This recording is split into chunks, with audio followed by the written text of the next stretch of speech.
യാത്ര ഇനി എളുപ്പം. കേരളത്തിന് 100-ലേറെ സ്പെഷ്യൽ ട്രെയിനുകൾ. ഓണം സീസണോടനുബന്ധിച്ച് കേരളത്തിലേക്ക് 100-ലധികം പ്രത്യേക ട്രെയിനുകൾ ഓടിക്കുമെന്ന് അറിയിച്ച് കേന്ദ്രമന്ത്രി അശ്വിനി വൈഷ്ണവ്. സ്പെഷ്യൽ ട്രെയിനുകളുടെ പട്ടിക താമസിയാതെ പ്രസിദ്ധീകരിക്കും. ഉത്സവ സീസണിലെ യാത്രാ തിരക്ക് പരിഹരിക്കാനും യാത്രക്കാരുടെ സൗകര്യങ്ങൾക്കും വേണ്ടിയാണ് പ്രഖ്യാപനമെന്ന് മന്ത്രി വ്യക്തമാക്കുന്നുണ്ട്. പ്രത്യേക ട്രെയിനുകളുടെ സമയവിവരങ്ങൾ, റൂട്ടുകൾ, സ്റ്റോപ്പുകൾ എന്നിവയടങ്ങിയ വിശദമായ പട്ടിക ഉടൻ റെയിൽവേ പുറത്തിറക്കുമെന്നും മന്ത്രി വ്യക്തമാക്കി.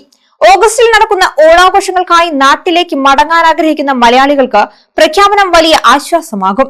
ഒഡീഷയിൽ പുതിയ ട്രെയിനുകളുടെ ഫ്ളാഗ് ഓഫ് കർമ്മം നിർവഹിച്ച് സംസാരിക്കുകയായിരുന്നു അശ്വിനി വൈഷ്ണവിന്റെ പ്രഖ്യാപനം. മഹാരാഷ്ട്ര, ഉത്തർപ്രദേശ്, ഉത്തരാഖണ്ഡ് എന്നിവിടങ്ങളിലേക്കുള്ള ട്രെയിൻ കണക്ടിവിറ്റി മെച്ചപ്പെടുത്തുന്നതിനായി റൂട്ട് വിപുലീകരിക്കാനും അദ്ദേഹം പ്രഖ്യാപിച്ചു. ഭുവനേശ്വറിൽ നിന്ന് വീഡിയോ കോൺഫറൻസിലൂടെയായിരുന്നു മറ്റിടങ്ങളിൽ റൂട്ട് വിപുലീകരണത്തിന്റെ ഉദ്ഘാടനം അദ്ദേഹം നിർവഹിച്ചത്. പുരിരഥയാത്രയ്ക്കായി 10,000-കണക്കിന് ഭക്തർ എത്തുമെന്ന് പ്രതീക്ഷിക്കുന്നുണ്ട്. ഇത്രയും യാത്രക്കാരെ സ്വീകരിക്കാനുള്ള നടപടികൾ റെയിൽവേ സ്റ്റേഷനിൽ ഉൾപ്പെടെ പുരോഗമിക്കുകയാണ്. ഭക്തർക്ക് സുഗമമായ യാത്ര ഒരുക്കുന്നതിനായി സംവിധാനങ്ങൾ സജ്ജമാക്കും. 800-ൽ അധികം ട്രെയിനുകൾ നിലവിൽ സർവീസ് നടത്തുന്നുണ്ട്.